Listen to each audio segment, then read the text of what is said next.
Now I can simplify how this looks. I still have 25, but x squared plus 4x plus 4 is x plus 2 squared, plus 4 times, and then y squared minus 6y plus 9 is y minus 3 squared. And this equals negative 36 plus 100 plus 36, which just reduces to 100. Last thing you want to do is you want to turn this constant on the right hand side into a 1. So I'm going to go ahead and divide through by 100.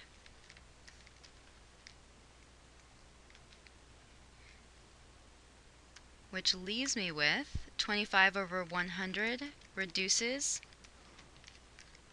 giving me x plus 2 squared all over 4.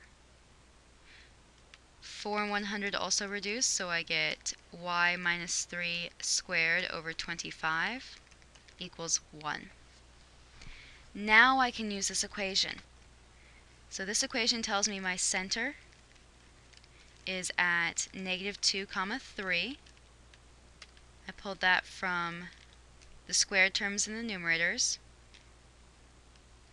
That my horizontal axis is going to be, I know that 4 is actually 2 squared, so 2 times 2, which is 4 units long. And my vertical axis, well, I know 25 is the same as 5 squared, so 2 times 5 is going to make that 10 units long. I'm going to take all this information and go back over to my graph. So I get the point negative 2 comma 3 as my center. Let's see.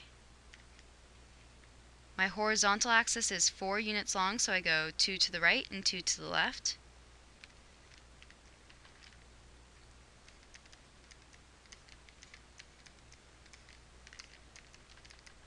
And then my vertical axis is a total of 10 units long, so I go 5 up and 5 down. Didn't quite leave enough room on this graph. That was my fault. But I do know that this is at negative 2 comma 8 and down at negative 2 comma negative 2, which gives me my ellipse. One more example for good measure. This one is going backwards, so now I'm telling you that the center, so we want to find the equation of an ellipse with a center at negative 2 comma 3, a major axis of 8, and that's oriented horizontally. So that's my horizontal axis, which means my vertical axis has a length of 4. Alright, let's fill in the blanks now.